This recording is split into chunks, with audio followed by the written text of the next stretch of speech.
you so much, everyone, for joining us today for our webinar on starting the new year with a gut health reset. My name is Lauren, and I'm the co-founder and CEO of Wisdom Medicine.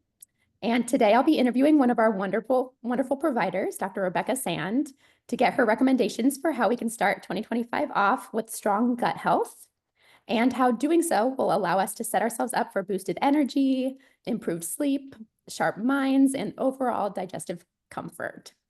Now, for those of you who are just meeting Wisdom for the first time, we are the #1 virtual naturopathic clinic for women. So from period cramps to hot flashes and everything in between, we are here for you on the journey to better health. I actually started Wisdom because of my own challenges, finding the type of care that I so badly needed. For years, I had really painful cystic acne, irregular periods, and I just constantly felt really bloated. And it wasn't until I found a naturopathic doctor that I was able to effectively address the root causes of my symptoms. So now at Wisdom, our team of doctors and nutritionists help women who are going through the same challenges that I was. Before we dive into today's conversation, I'd love to pass it to you, Dr. Rebecca Sand, to introduce yourself as well. Absolutely. Thanks, Lauren. Hello, everyone. I'm so delighted you're joining us. Just a brief little intro. I am Dr. Rebecca Sand, and I am a functional naturopathic physician based in Oregon. And I just happen to be someone who is hugely passionate about our guts and the microbiome because I believe that a lot of this truly underpins how we feel in our day-to-day lives. Also, though, how our hormones work. And it dictates a lot of what we get to do with our bodies in the long term, but also in the short term, which is why we're going to be talking today about how we can resolve some of these smaller disturbances like post-holiday imbalances. Awesome. Thank you so much, Rebecca. Now, for all of you who are joining us here today, please feel free to drop any questions that come up for you. Feel free to drop them into the chat throughout the webinar. We'll save about 5 minutes or so at the end to answer these. Now, to get us started, Rebecca, I wanted to just set the tone for this conversation today by saying that in the first few weeks of January, I've been hearing from so many of our members about this topic. I've also been hearing from so many people in my personal life, friends and family, just about how everyone's really just been feeling off since the holidays, even for the people who have been really loyal to their resolutions so far and to their health goals that they've been working hard on. So it seems that people are just still feeling bloated and tired and just not themselves.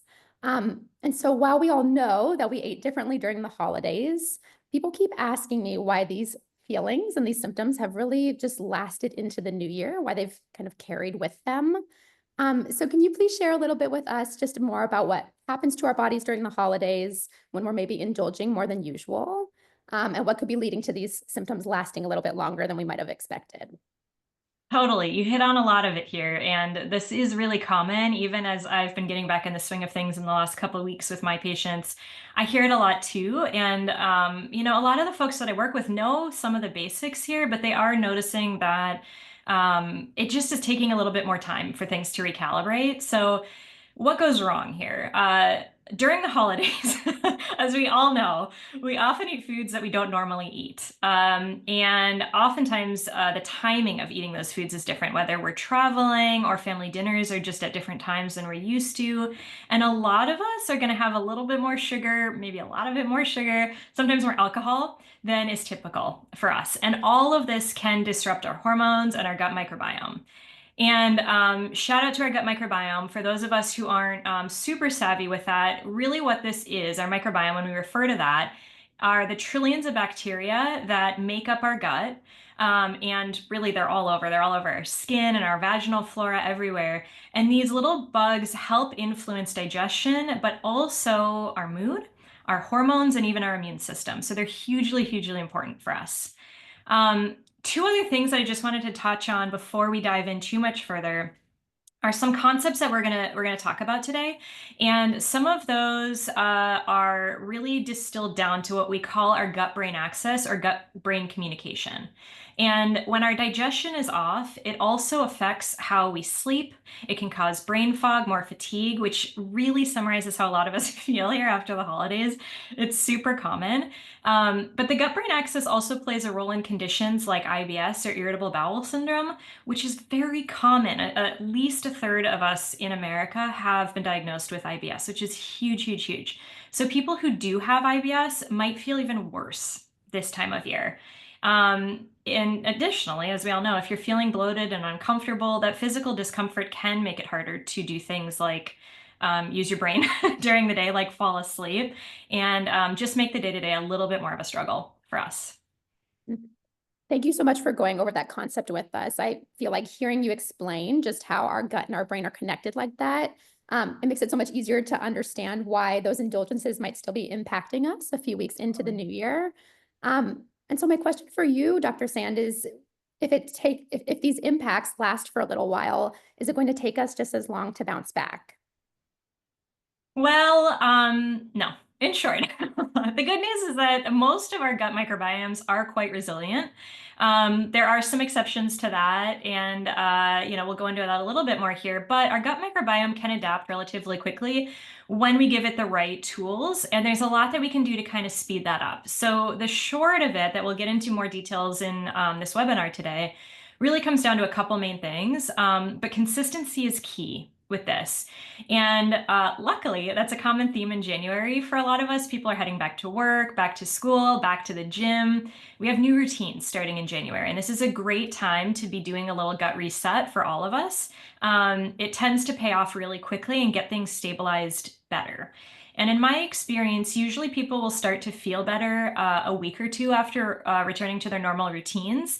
But there are things that we can do to speed that up. And if it is lasting a little bit longer into the year, things that we can do to help. So what we'll do today is sort of break this down into 3 specific strategies that we can use, and a ton of tips within all those strategies. But what it essentially comes down to is reestablishing balance, that sort of reset we were talking about, in 3 ways. So we've got supporting our microbiome, or the bugs that help us. We've got decreasing inflammation, and then something we're going to get to that touches on the gut-brain axis, which is nervous system regulation. Those are the 3 main topics that I would love to go into more detail on today. Amazing. Okay, let's get started with that first one then. For the gut microbiome, where do you recommend that we get started? Yes. So first, if these are bugs living in our body, which I know is kind of gross sometimes to talk about, but it really is. In fact, we have more of them than we have human cells, which is absolutely wild and points to how important it is that we treat these bugs well and help them grow. But the first thing that it comes down to is what feeds a healthy microbiome. A lot of times we'll liken the microbiome to like a garden that we tend to. Totally true. And that brings me to one of our first points here, which is plants.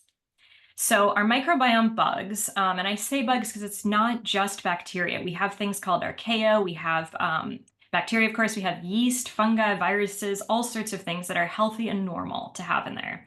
And they thrive on diversity.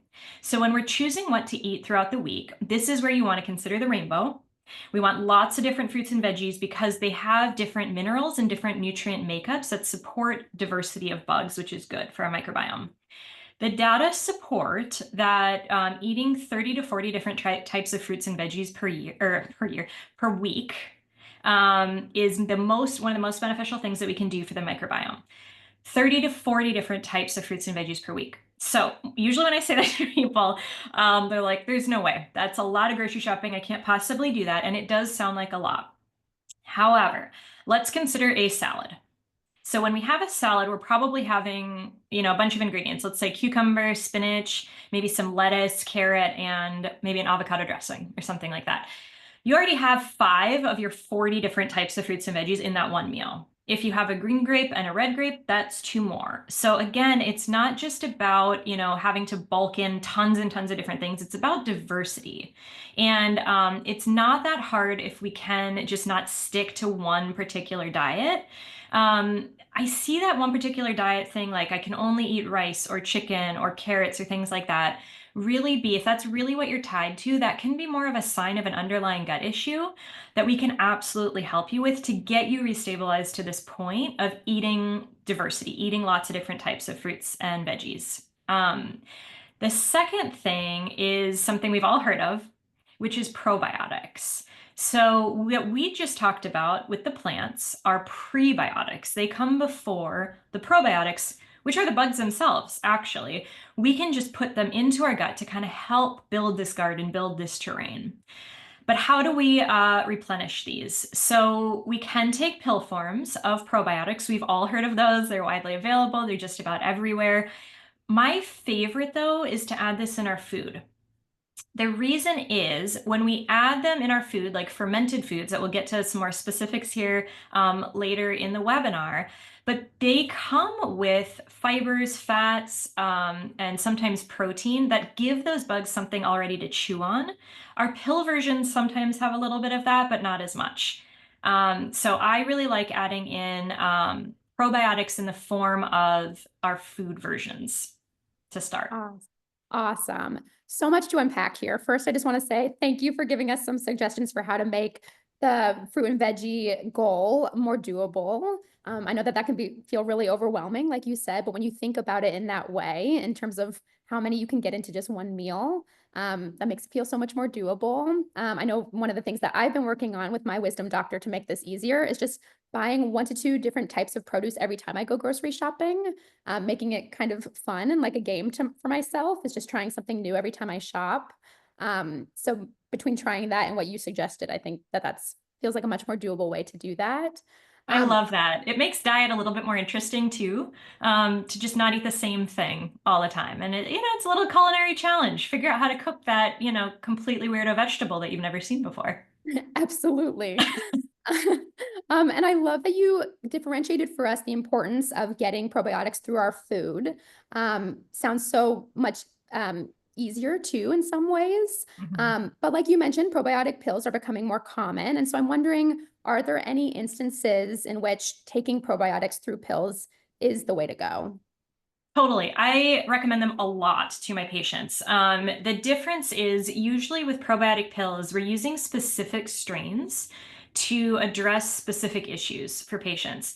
Always, always, always, probiotic pills have a transient effect in the gut, meaning it doesn't last that long.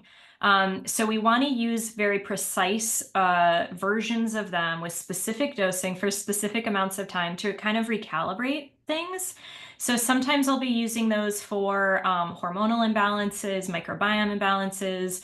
If people have eaten something maybe that set them off for a little bit of time, not just inflammation, but like something microbial like food poisoning type of thing. Or antibiotics is another really good example.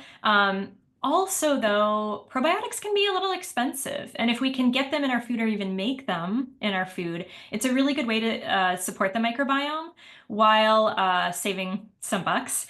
And a fun fact here that I really lean on when I think about our intestines and how our physiology really works is the first electric refrigerator wasn't invented until 1913. And it really didn't make its way into like mainstream public use for all of us until years after that.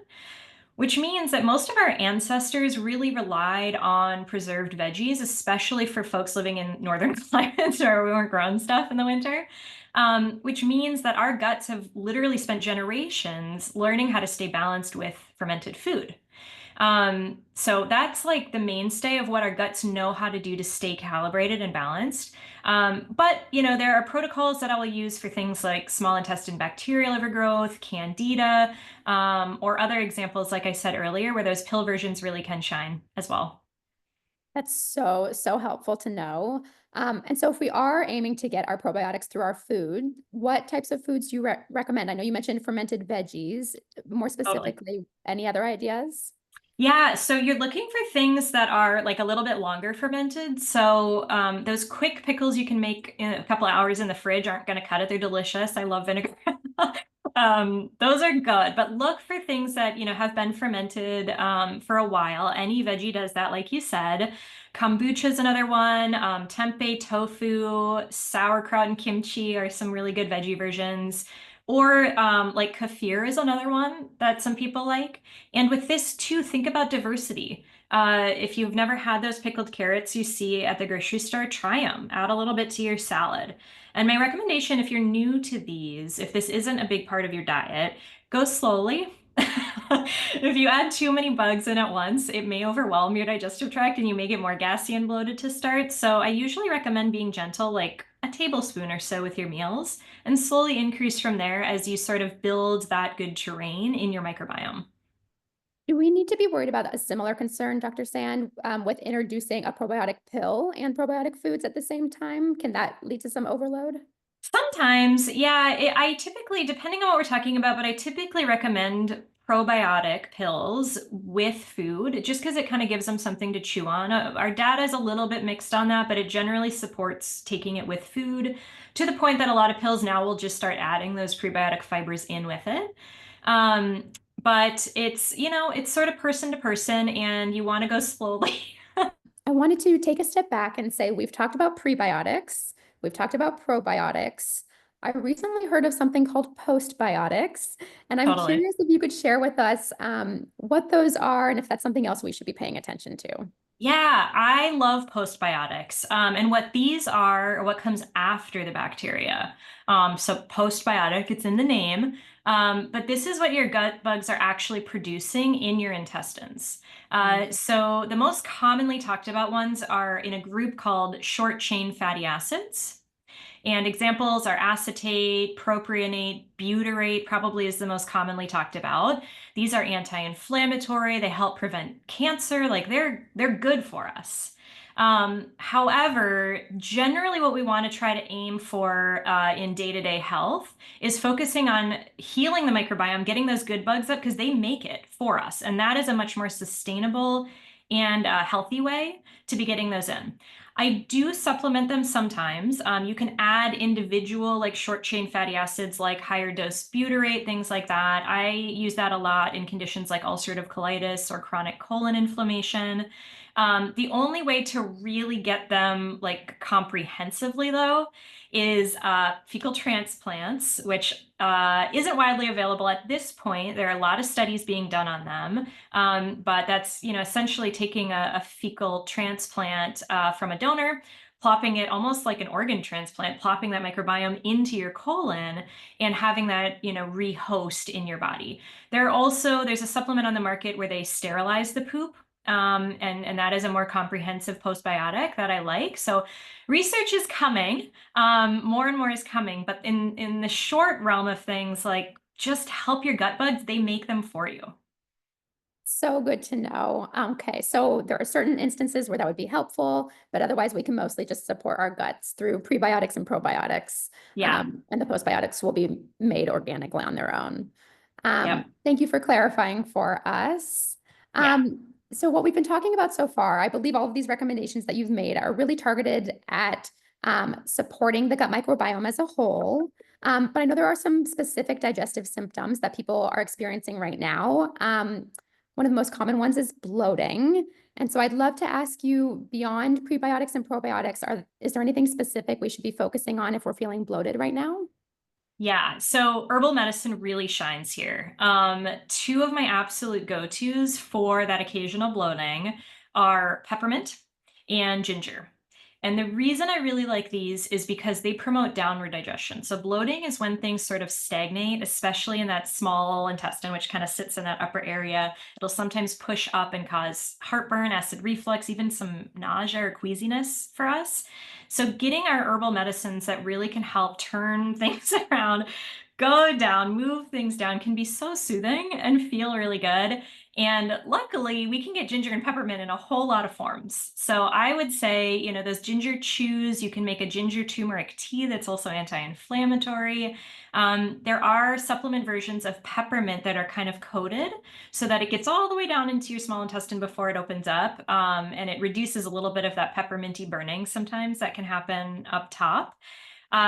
Ginger, though, especially very literally binds to receptors in that upper digestive tract that increase the contractions of our downward movements. So I would say if you like peppermint or ginger, add it in, especially if you know you're heading into the holidays or recovering from the holidays, because it just helps turn things around a little bit. Such easy things to get started with too, since you can just find those at the local grocery store. I love Totally. that. One of the other really common digestive symptoms that I'm hearing about right now is constipation. And I know that this can be a result of eating a lack of diversity of foods during the holidays. Would you mind sharing with us just some suggestions for if you're feeling constipated? Totally. Yep. Constipation, I wish upon no one. It is a rough, and it happens to be one of my all-time favorite things to talk about with people. It is a tricky thing to get on top of, but I know it can be just so debilitating and rough to deal with. And you're right, it does happen a lot to people after the holidays because of all the things we've been talking about. Our routines are off, our diet's off, our inflammation's a little bit higher. So the basics of talking about constipation come down to what we call in medicine the three F's. First is fiber, which we've already touched on. So back to those probiotics, the prebiotics as well, fruits, veggies, whole grains, diversity. Make sure that we're adding those back in. That has to be paired with the second F, which is going to be our fluids. Do not skimp on that. And that is a big culprit after holidays, especially if you were someone who flew around in airplanes and maybe got off on your hydration habits during the holidays. But ideally, most of us should be getting about half our body weight in ounces per day, more if you're a little bit backed up. We cannot soften our stool and get that out if we're dehydrated, and fiber actually might make it worse if we're piling that in without enough water. Third F, last F, is fitness. So that's just a shorthand way of saying move your body in whatever way feels good. But anything that especially engages the pelvis, the hips, moves the abdomen, think of those yoga spinal twists, get your intestines moving. A lot of the time in the holiday season, we're sitting, we're chatting, we're maybe watching some good movies with our friends and family. That's great, but we got to get things back up and running again. I love the three Fs. When we think of F Easy. words, that's not what we think about. Now this is what we're going Exactly. to We're associate rewriting it that. with, is the three Fs related to constipation. That's so helpful. And just, yeah, so helpful to be thinking about that as we're working on regulating our bowel movements after the holidays. I want to make sure that we get to talk about the other two main goals that you mentioned at the beginning when it comes to resetting after the holidays. The next one was lowering inflammation. Would you mind sharing a little bit more with us about why that goal? Totally. Yeah. So a lot of us feel more inflamed after the holidays. That can be kind of swollen, bloated, lethargic, maybe more achy. And that relates to everything that we've been talking about. A lot of us know why that's happening, but how do we pull that back and get to more balance? So my top recommendations for reducing inflammation after the holidays are some of the things we already talked about, but two key ones here are moving the body, especially if you can find ways to sweat it out. This engages some of our body's detoxification pathways. And I really encourage people to find something that they enjoy. If you hate going to tennis, like don't go to tennis. That's not going to be the win. If you hate running, don't take up jogging. It's never going to work. Shop around for like dance classes or starting other types of lessons that you've always wanted to do. Do something with friends. A lot of my patients have been really getting into water aerobics lately, which is hilarious and enjoyable and great for the joints. So, do something that causes you to sweat and be sure to stay hydrated. But that works so well to just get those toxins out. The second is sugar and just recalibrating our relationship with sugar after the holidays. A lot of my patients will do like things like a Whole30 or something along those lines where we just very strictly cut it out, cold turkey, move on. It really helps. A lot of these sort of absolutely no sugar diets are not sustainable long term because it's frankly in everything. But the more we can do to just kind of recalibrate after the holidays helps. And it's a time people are sort of doing cleanses or dry January anyway, easy peasy to add back in. Sugar directly causes insulin resistance. It directly causes fatigue. It directly causes blood glucose dysregulation, interrupts our sleep, and causes more inflammation in the gut and elsewhere. So we want to be mindful of pulling back on that after the holidays to just help recalibrate as quickly as we can. I love that you mentioned water aerobics is becoming a more common fitness trend. I hadn't heard of that, and now I'm curious, and maybe I'll give that a try. That's such a fun thing to be becoming more popular. There's so much to unpack there with the sugar piece. Are there any recommendations that you have for people beyond just cutting back on sugar? Is there anything else we can be doing to support blood sugar regulation? Yeah, there's a lot. It's another passion of mine to be discussing this sort of like infiltration of sugar into our diet because it is relatively new for humans to have to deal with this. Mhm. And the thing I want to make really clear to the folks that I get to work with is that this isn't your fault.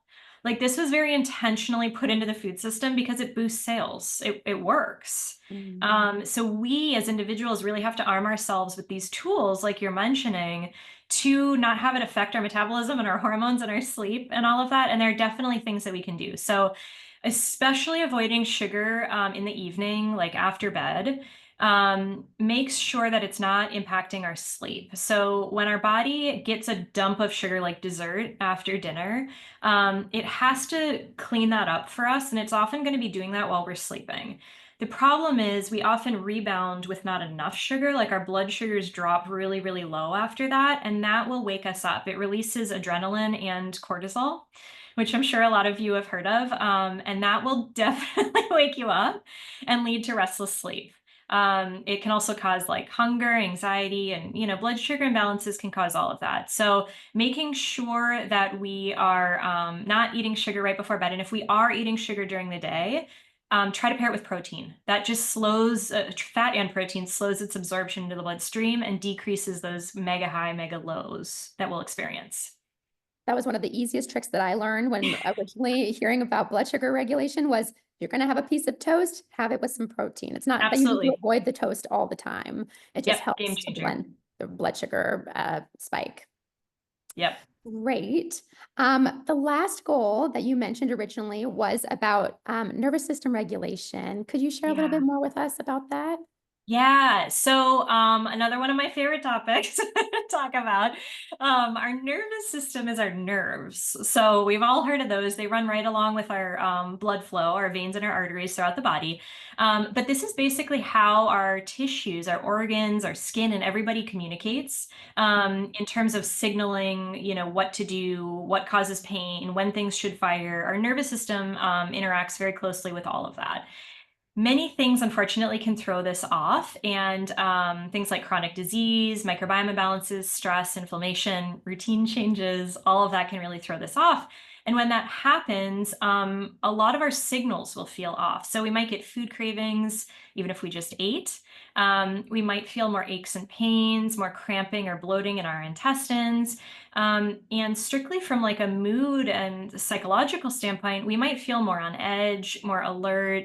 Anxiety might be higher, and we might have more trouble kind of just calming down and getting in that more rest and digest state that we all love to be in, but maybe not visit quite as much as we would want to.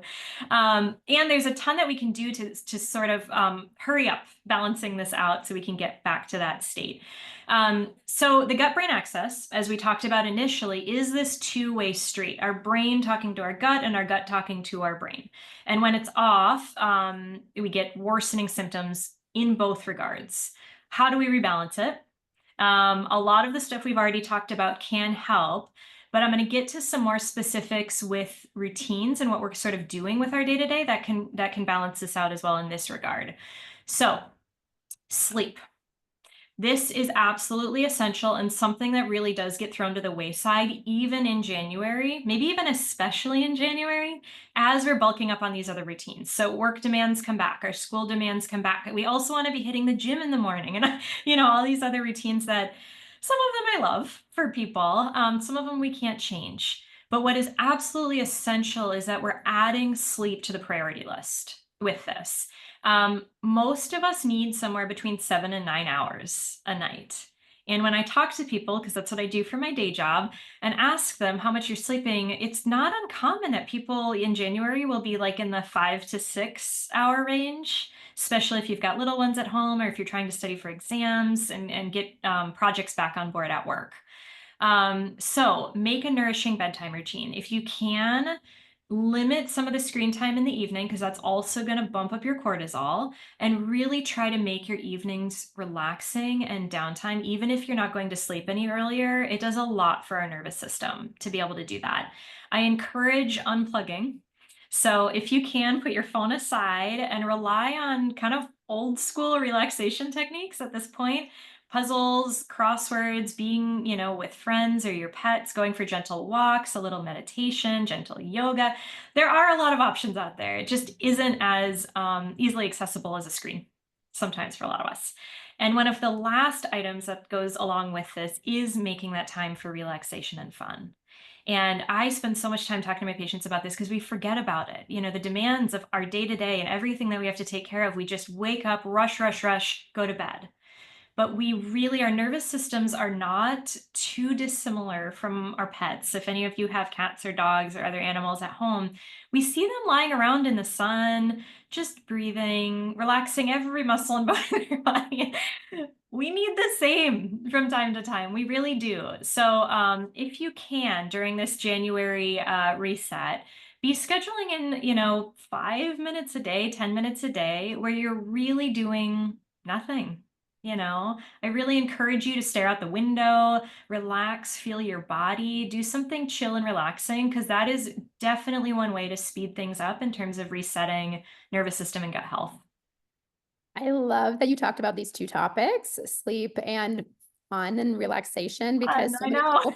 people think of them as a luxury, not as something that should be built into their daily health routine. But like you mentioned, those things have such an impact on other parts of our bodies, like digestion. And so truly, they are just as important as taking the supplements and prioritizing those specific foods that help our gut. Yeah, I would even argue supplements might not work quite as well if we're not addressing those aspects because they're so foundational to just having a human body. Yeah, We all do better with that. absolutely. Well, Dr. Sand, I know that so many of these topics today are our favorite topics and that we could talk about them for hours, but hopefully these are some really helpful starting points for all of our attendees today. I'd love to open up the floor now for some questions that we got throughout the webinar today. I'm going to pull them up. Let's start with, what are some of the best bugs for our gut and what do they do for us? So, like probiotic supplements. I think that's what the question is getting at. Yeah, we've actually got 4 or 5 classes of probiotic supplements out there and hundreds, if not thousands, of strains in there. So there are certain ones that we know support like vaginal flora, some that support inflammation, some that we know support our gut-brain connection or things like that. If you're just looking for like a basic one, you want to look for strains that are lactobacillus and bifidobacterium based. Those are what we call our class 1 probiotics. Lactobacillus plantarum, Bifidobacterium longum. They all have different last names, but those are the first names that you're looking for in your bacteria that can help. And a lot of these will be sort of the foundation of our fermented foods as well. Great. And I know that some of our attendees here today are new to Wisdom. And so if finding supplements like probiotics or just getting into a supplement regimen in general is one of your goals, that's something that a Wisdom doctor could absolutely help you with. Totally. I love talking about it. Another question is, how do you know if you have too few bugs or too many bugs? That is an excellent question. Both are problems. So too few, too many, and the wrong populations. So even if the numbers are good, but the ratios of different families, different phyla are off, oftentimes you'll have symptoms from that. If we have too few, especially of the good ones, you're looking at recurrent infections, maybe gastrointestinal systems that just keep repeating and coming back, kind of like a depressed system. Things just aren't working quite as well. You may have food intolerances and things like that. Too many bugs, oftentimes if you have too many bugs, especially if they're trapped in that small intestine, you're going to get bloating, you're going to get belching, you're going to get excess gas, definitely food intolerances simply because your gut is irritated. And it may not be it may not be that you can't eat those foods long term. It might just be your gut is cranky for a really good reason. And the great news is we have testing for all of this. So there are tests that I regularly run for my patients experiencing these symptoms that really help us hone in on where the microbiome might be experiencing that disturbance, small bowel, large bowel, and what, where, and why. for that. And that really guides how we can recalibrate that, get those balanced out, and help grow or repopulate a robust microbiome so that we can get these symptoms off your plate, we can diversify your diet again, and really get back to a lot of the things that we talked about today. That kind of comprehensive lab testing is one of the aspects of Wisdom Care that we are so excited to offer our members, is the ability to really get those specific results so that we can personalize their care plans. So I love that you. Absolutely. I love running them for my patients. And when we do review them together, I go through all of the results in as much detail as people can stand with me, because I really believe it's a way to empower people to know about their own body. What's going on with your microbiome? How does this relate to hormone health or mood, or all the other systems, the chronic sinus infections you keep getting?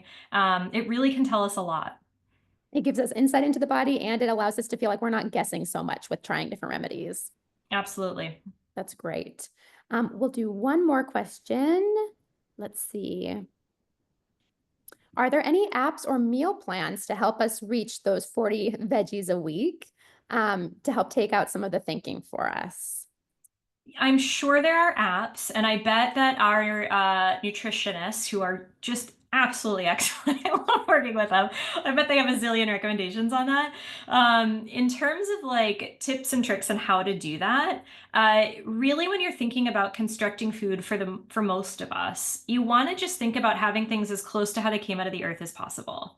Letting that be kind of a guiding rule is an easy peasy way to kind of get all of that diversity in your diet.